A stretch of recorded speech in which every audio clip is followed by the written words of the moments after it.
여러분 안녕하십니까? 오늘 위켄드 에디션보다 한국 밖에서 본 한국을 먼저 전해드리겠습니다. 시차상으로 모로코가 지금 포르투갈을 이겼습니다. 오늘 열린 월드컵 경기에서 4강에 포르투갈이 졌고 1대 0으로 모로코가 이겨서 올라갔고, 어제는 이제 아르헨티나와 크로아티아가 승부차기로 4강에 진출했습니다. 아르헨티나는 네덜란드를 눌렀고 크로아티아는 우승 후보였던 브라질을 눌렀습니다. 그래서 지금 가장 많은 분들이 보고 싶어하는 프랑스와 영국의 경기가, 잉글랜드 경기가 아직 시작되지 않았기 때문에 그 경기가 끝나고 나서 이번 주 위켄드 에디션 시간에 월드컵에서 왜 이 같은 일들이 일어났었지? 지난주와는 조금 다른 시각에서 전해드릴 게 있기 때문에 경기 결과를 기다리느라고 위켄드 에디션보다 한국 밖에서 본 한국을 먼저 전해드리겠습니다. 한국 밖에서 본 한국은 오늘 방송되나 조금 있다 방송되나 지금이나 내일이나 큰 차이가 없는 이슈들인데, 굿뉴스부터 전하죠.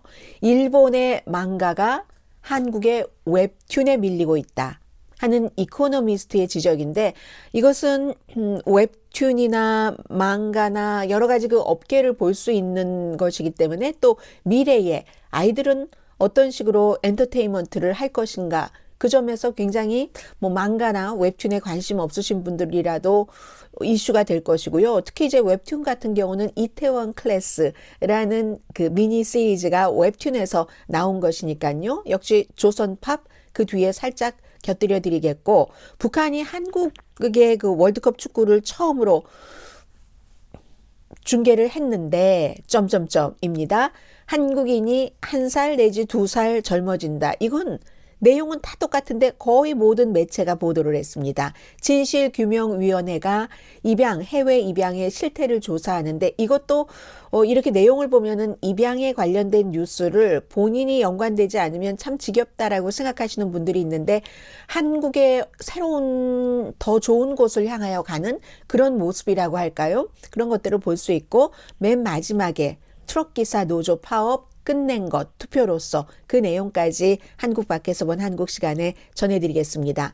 이코노미스트는 일본 망가가 한국 웹툰에 밀리고 있는데, 이 일본 만화의 업계 비즈니스 모델이 1960년대 이후 변하지 않았다. 소제목을 달아놨거든요. 그러면 왜 한국의 웹툰에 밀리고 있다는 것인가 하는 게 짐작이 되죠. 변화가 필요한 시기라는 것. 그러나 일본의 망가 협회라든가 그 업계는 아직도 우리만이 할 수 있는 게 있어. 이걸 고집하고 있는데 그게 영원 무궁할 수 있는가? 그 중간에 한국의 웹툰은 어디까지 가는가? 이런 내용입니다. 이현석 씨를 제일 앞에 소개를 하고 있는데, 한국에서 일본 망가에 완전히 중독되셨던 분이랍니다. 드래곤볼이라든가 슬램덩크 같은. 그래서 도쿄로 갔죠. 가서 여러 가지를 연구하고 등등 해서 성공적인 그 본인의 그 일로서 커리어를 쌓습니다. 망가 아티스트, 편집자로서. 그러다가 2000년 초부터 이제 한국의 웹툰이 시작됐잖아요. 이 웹툰도 그렇고 요즘에는 온라인으로 그 소설을 쓰는 여자분들도 많으시잖아요. 주부분들 가운데서. 그런 웹툰의 한국의 그 만화 혁신이다 하는 것이 일어났을 때 스마트폰으로 볼 수 있고, 처음에는 이현석 씨는 별로였답니다. 망가가 워낙에 그 그래픽 같은 것이 창조적이고 디테일은 말할 것도 없잖아요.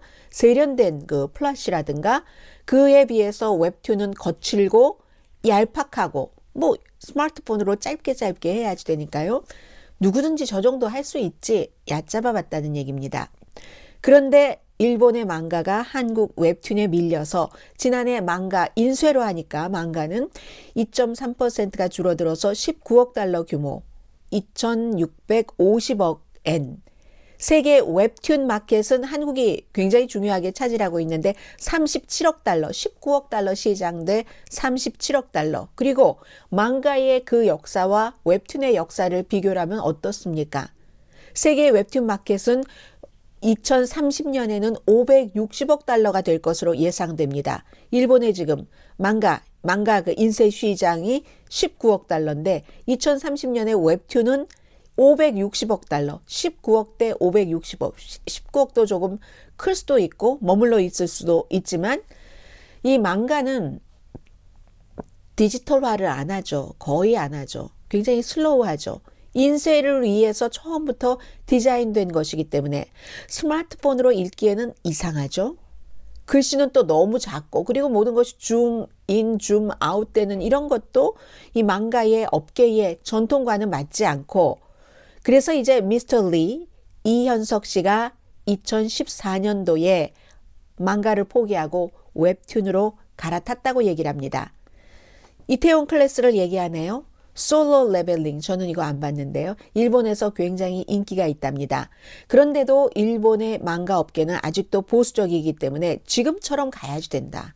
지금의 이 스타일, 이 디테일, 이 세련됨을 유지하고 가야지 된다 하는 게 일본의 망가 협회의 현재까지의 입장이랍니다. 그 비즈니스 모델이 변하질 않아요.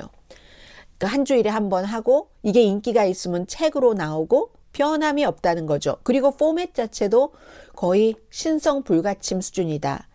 유니크한 템플릿이 있어서 읽어 내려갈 때도 뭐 어느 패널을 읽는 뭐 그런 순서 같은 것도 알아야지 읽고요. 그러니까 그런 것을 잘 아는 사람은 일본인, 한국인, 세계의 망가에 미친 괴짜밖에 없다. 미국에서도 이 망가 컨벤션이 있으면 굉장히 인기가 있거든요. 이와모토 케이타 씨. 카툰 그 스튜디오를 운영하고 계시는데 이분은 웹툰이 너무 빨리 성장한다. 이유는 더 쉽게 읽고 직관적이다. 제가 지금 망가와 웹툰을 비교를 하면서 저는 삼성폰도 써보고 아이폰도 써봤는데 삼성폰과 아이폰의 차이가 삼성폰이 뭐가 많이 들어있죠. 디테일이 들어있고 하는데 아이폰과 다른 것은 아이폰은 직관적으로 쉽게 착착착착 해서 가는 그런 이점이 있잖아요. 그런 차이도 조금 있겠구나 하고 짐작을 해봤습니다. 망가 전통주의자들은 카툰 마켓에 이 인터넷, 웹, 스마트폰으로 보는 만화 마켓에 양보하는 뭐 이런 것을 그렇게 믿고 싶어 한다는 거죠. 이 광범위한 그 일본 그 업계의 내부의 문제다. 회사들도 너무 많고 뭐 이런 등등. 그런데 이코노미스트가 다시 상기시켜 줍니다.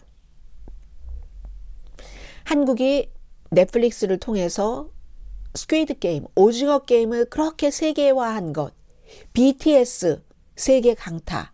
그 이유는 웹툰이 하는 것과 마찬가지의 혁신과 스마트한 마케팅의 결합이라는 얘기입니다. 그래서 한국을 모방하기 위해서 일본 정부에서도 도쿄 정부도 쿨 재팬 이렇게 전략을 세웠는데 실패했답니다. 돈만 엄청 들였고 손해 많이 받고 결국은 곧 포기할 것으로 보인다. 그런데도 일본의 망가 업계는 아직도 우리가 가장 잘하는 것을 지켜야지 된다. 이런 때 이제 고수하다라는 단어를 쓰잖아요. 적어도 우리가 갖고 있는 웹툰, 온라인상의 만화가 도저히 할 수 없는 강함을 유지를 하면서 그게 이제 복잡한 여러 가지로 이 플롯부터 시작해서 뭐 막 그 색깔 움직임 막 디테일한 거 뭐 1mm 안에 많은 것을 넣어놓고 하는 그 정교함 같은 것이요. 그런 것을 웹툰이 하지 못하니까 그래서 망가는 아티스트의 영역이잖아요. 망가 아티스트의 영역인데 완전히 그 밀리미리 1mm가 얼마나 작아요. 1cm의 10분의 1인데 그 안에서 그 조작되는 것을 표현을 하면서 예술의 경이로움이다. 아티스트가 경이롭게 원더랜드 이렇게 한다는 그것을 계속 얘기를 한다는 뭐 그런 겁니다. 뭐 예를 들어 베가본드라든가 이 마셜 아트 시리즈죠. 무술 복잡한 잉크로 그 1mm 안에서 그 드로잉을 얼마나 대단하게 하는지 보는 사람은 와 그냥 저절로 그렇게 소리가 나올 수밖에 없는 아니면 초현실적인 뭐 버저크 같은 중태의 그 판타지 드로잉 같은 것 복잡한 플롯과 드라마틱한 그 트위스트 웹툰에서는 도저히 실어나르기 힘들죠. 또 남자분들은 휴대폰도 작은 것을 갖고 계시는데 그런데 그 안에 단어도 한정이 돼 있고 이 디스플레이 하는 것도 제한적이고 하기 때문에 그래서 웹툰은 도저히 망가의 퀄리티를 못 이길 것이다. 이게 바로 망가 스튜디오를 운영하고 계시는 미스터 그 미야모토 씨의 얘기입니다.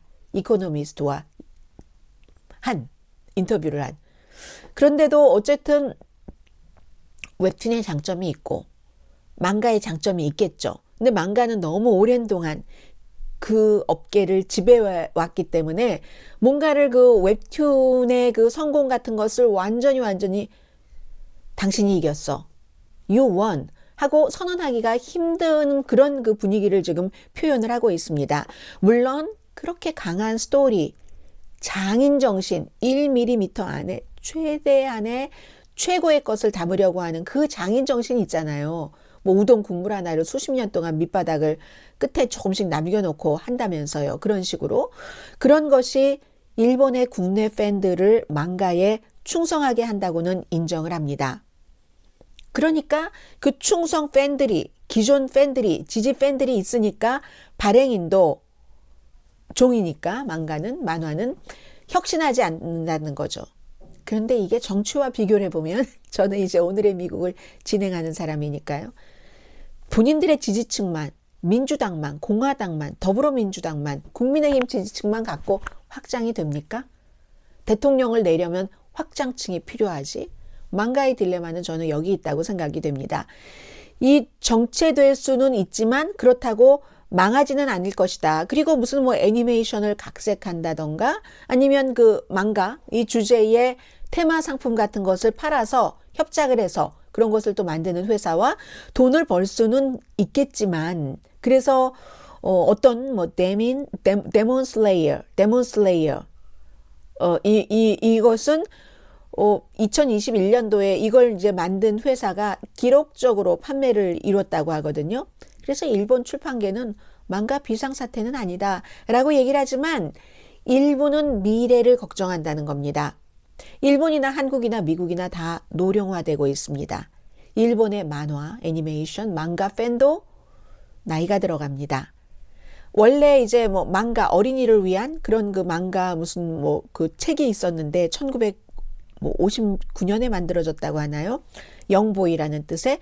그런데 지금은 이제 이 망가를 읽는 나이가 뭐 한 30세쯤 되고, 그래서 결국은 망가는 인쇄 종이니까 나이 든 사람들의 문화로, 이럴 때는 이제 전락이라는 단어를 쓰잖아요. 그럴 가능성이 있다고 미스터 리, 망가가 좋아서 도쿄로 가서 망가 아티스트가 된 뒤에 웹툰으로 갈아탄 이현석 씨가 얘기를 합니다.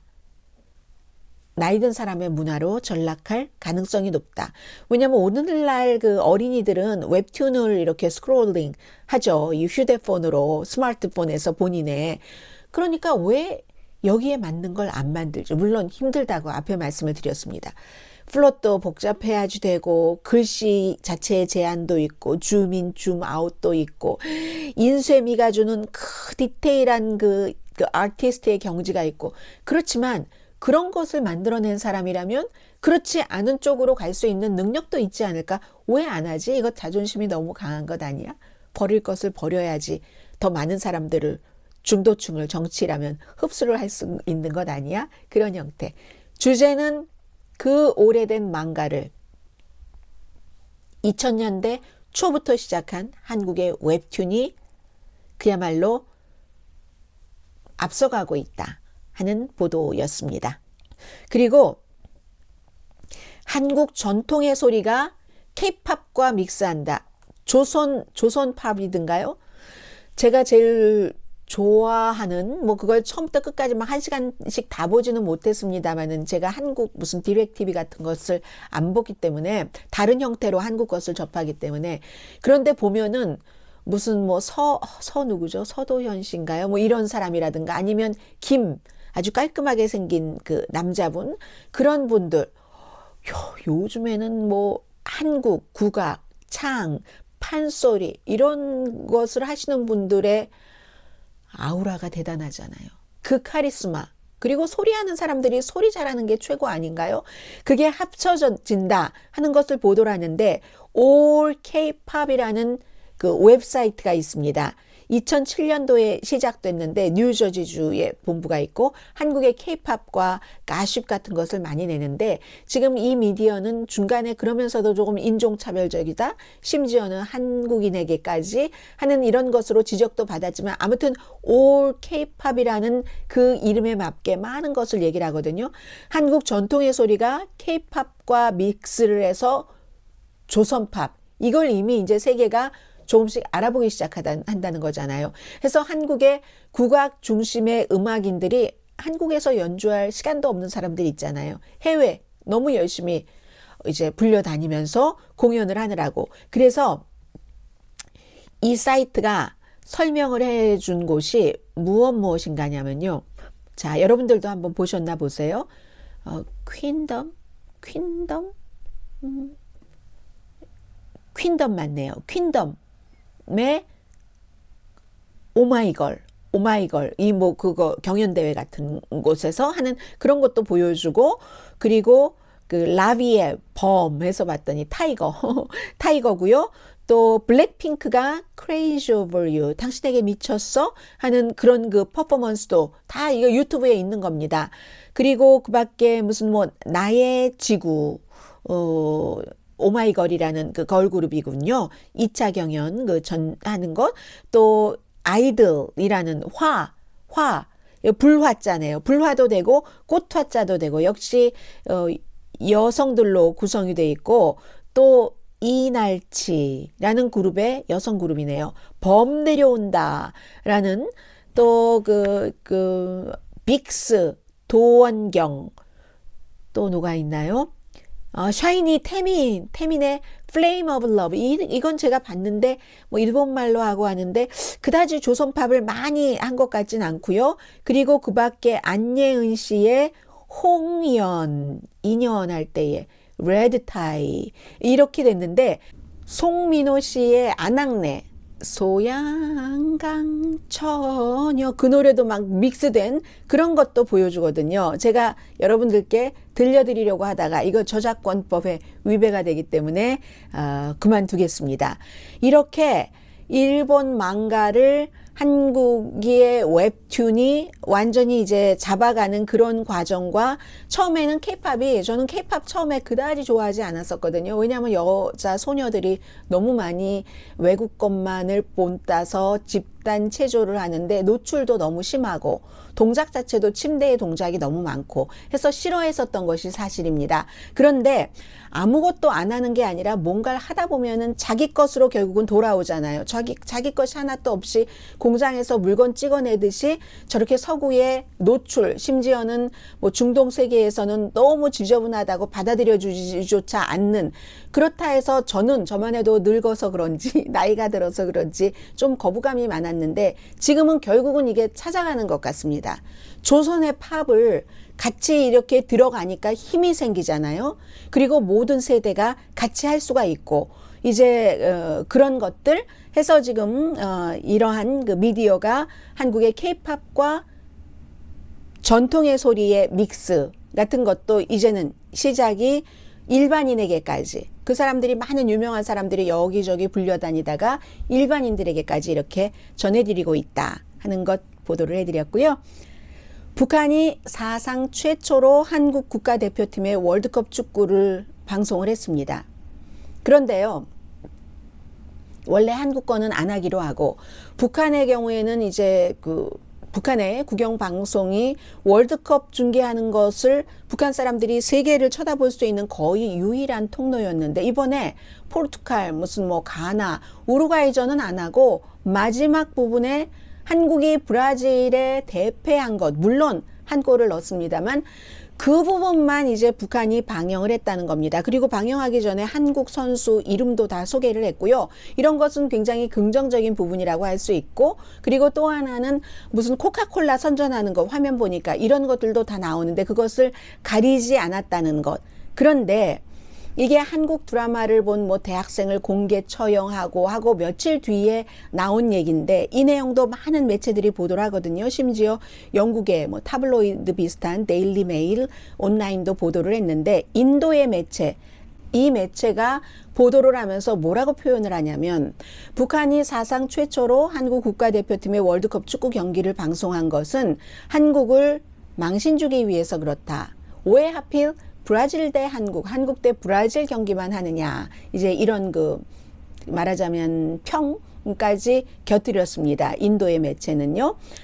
그렇지만 어쨌든 그럼에도 불구하고 그리고 브라질과의 경기에서도 기본적으로 다 북한 분들도 생각이 있으니까 브라질이 세계 1위라는 것도 알고 여러 가지를 감안해서 보셨으니까 꼭 예를 들어 인도의 매체가 지적한 대로 그런 의도만으로 다른 경기는 빼고 포르투갈 이기는 거 빼고 브라질에 지는 것을 북한이 설령 방영을 했다 할지라도 아무것도 없는 것보다는 교류가 있는 것이기 때문에 낫다고 볼 수도 있다. 말씀드립니다. 만 나이를 쓰게 된 것, 1살이나 2살 한국 사람들은 젊어질 수 있다. 그런데 한국에서 사는 사람이 아니라면 아니다. 이런 얘기들을 세계 모든 언론에서 가장 이번 주에 한국에 대해서 많이 보도한 게 이 내용인데 매체마다 차이가 하나도 없습니다. 그러니까 신기한 거예요. 그럴 수밖에 없죠. 이게 나이를 계산하는 게 한 3가지 정도가 있어서 딱 정말 태어난 날에 맞춰서 하는 것, 그 해에 맞춰서 하는 것, 한국처럼 태어나자마자 1살 먹고 또 해가 바뀌면 또 1살 먹어서 12월 31일에 태어나면 1살이었는데 다음날 1월 1일에 2살이 되는 이런 3가지 시스템이 있잖아요.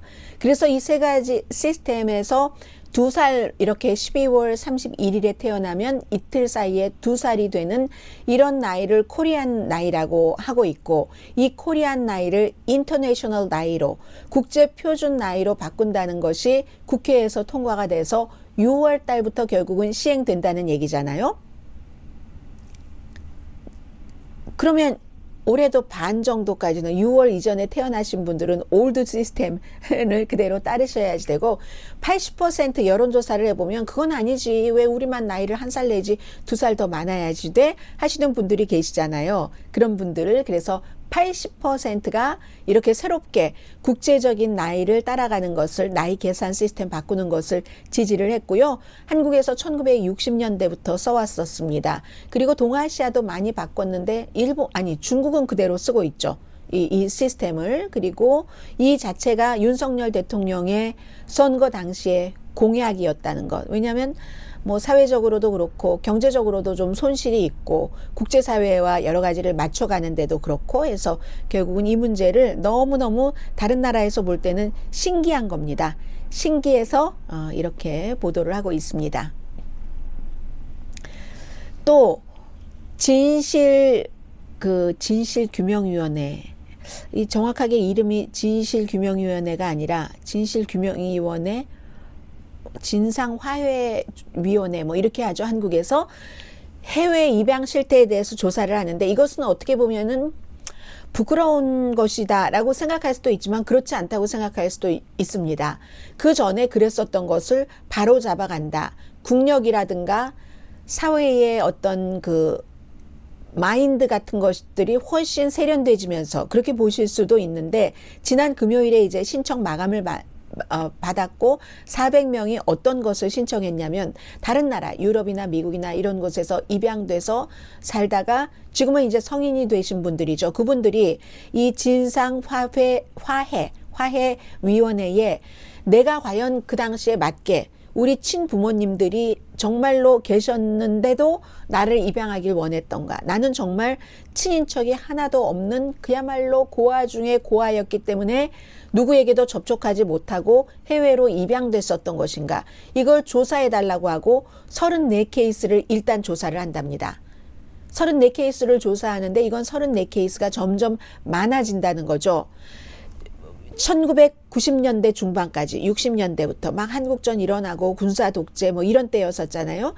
그 당시에는 많은 매체에서 다 이걸 보도를 하는데 입 하나라도 덜자. 국가 상태에서 그런 것들이 있었고 그때부터 20만 명 정도 대부분 이제 소녀가 더 많습니다. 보이보다는 거리 많아요. 70년대 80년대 유럽이나 미국으로 백인 부모에게 많이 입양이 됐었죠. 그런데 결국은 문서 위조가 많았다는 겁니다. 홀트 아동복지회, 대한아동복지회 이름 많이 들어보셨죠? 그런데 이런 곳에서 그렇게 입양을 하도록 해주고 그럼 국가가 몰랐는가?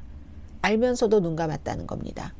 그러면 지금 이러한 것을 다시 조사해 주세요 하시는 분들이 상황이 드러나면은 국가라든가 그런 기관에 고소를 할 수도 있고, 이게 꼭 무슨 배상을 받기 위해서 그런 것이 아니라 자신의 뿌리를 찾고 잘못된 것을 앞으로라도 막겠다, 과거에 잘못된 것을 바로 잡겠다 하는 마음이 훨씬 크겠지만, 그분들은 어쨌든 국가나 그런 입양한 기구를 대상으로 잘못된 입양이었을 경우는 이제 과거의 잘못에 대해서 보상을 청구할 수 있게 되는 거죠. 스웨덴, 덴마크, 전부 네덜란드에서는 네덜란드 그 국가가 여러 가지 조사를 해서 인권 침해가 있었다라고 얘기를 하고, 그런 사실이 있자 입양되신 분들이 전체 자료를 공개를 해라. 국가가 공개를 해라. 한국에 4군데 큰 입양 기관이 있잖아요. 그리고 그 문서를 훼손하지 못하도록 요청까지 했습니다. 미혼모의 아이들이 많았고, 길에서 버려졌었던 그런 아이들도 많았고, 아니면 부모님들이 잠깐 이렇게 맡겨놓고 찾으러 올게요 했는데 어느 아이를 보내기로 했었을 때, 그때 그 아이가 만약에 예를 들어 아프다거나 무슨 일로 해서 못 가게 됐을 때 막 신분까지 위조를 해서 다른 아이를 보내고 했었던 케이스도 있다는 것 아니겠어요? 한국 정부는 한 번도 책임을 인정한 적이 없습니다. 그러나 이 내용은 AP통신이 가장 길게 보도를 했습니다. AP통신이 여러 가지 한국의 뭐 보건복지부라든가, 이름은 그동안 여러 차례 바뀌었지만 그런 곳을 조사를 해서 본 결과 한국 정부가 알고도 눈 감았다는 겁니다. 그리고 알고도 조치를 취하지 않았다는 겁니다.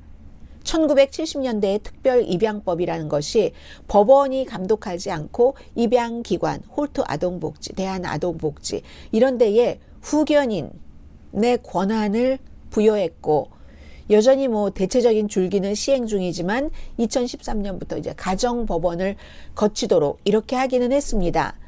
그래서 가짜 종이고와 이런 얘기들을 많이 하시는 거예요. 입양된 분들이. 내가 그때 그렇게 해서 맘대로 뭐 예를 들어 우리 부모와 연락도 하지 않고 입양을 하지 않았다면 부모와 떨어져 사는 생이별을 하는 그런 일은 없었을 것 아니야? 종이고와 이런 형태의 표현을 하고 있고, 또 하나는 입 하나라도 덜자 이런 가난한 이런 것도 있지만, 그렇지만 고 입양아 수출이라고도 했었잖아요. 그런 것도 있지만 또 하나는 북한이 라이벌이었기 때문에 라이벌과의 경쟁에서 서구 사회는 입양아를 원하는 가정이 너무너무 많았고 하니까 그렇게 연결을 하면서 서방 국가와 이렇게 뭐라고 할까요? 관계를 좀 강화하는 이런 것도 하나의 목적이었다. AP통신은 아무튼 그렇게 보도를 했습니다. 그런데 지금이라도 이렇게 찾아가고 이런 일이 있는 데는 입양되신 분들이 엄청나게 노력을 하신 거죠. 과거에는 뭐 입양 사실을 숨긴다던가 그런 게 많았지만, 입양되신 분들이 동양에 어디 아주 조용조용하게 그리고 뭔가를 조용히 숨기고 살고 이런 곳으로 간 곳이 아니라 덴마크, 스웨덴 얼마나 자유롭고 진보적입니까? 미국 또 이 자체도 원래 어디죠? 입양됐었는데 그분 자체가 변호사가 되신 어떤 분이시던가요? 제가 이름까지 적어놨는데 그분이 일을 시작을 해서 이렇게 크게 오게 된 거거든요. 그분 성함도 써놓고는 제가 그분 성함이 중요한 건 아니니까 그런 분들이 큰 역할을 하셨다는 것이 훨씬 중요하니까 덴마크군요. 덴마크에 입양되셨던 변호사 지금 활동하고 계십니다. 피로 멀러. 이분이 이제 덴마크의 한인 인권단체와 연관을 해서 8월달 이후에 300건 이상 접수를 받으셨다는 거잖아요. 그런 이런 일이 있다 하는 거 전해드리고요. 마지막으로 트럭기사 노조 파업 중단하기로 투표한 것을 전해드립니다. 이 내용은 관심이 있으신 분이라면 정치적인 목적에서 아니면 다른 이슈에서 너무 잘 알고 계실 테고, 오늘의 미국에서 하는 한국 밖에서 본 한국 시간에는 아주 세세한 것까지 필요하다고 생각되지는 않고요. 이게 마침 미국에서도 파업 위기가 있다가 미국에서도 파업을 할 수 없도록 하는 법을 적용을 해서 철도 파업을 막았습니다.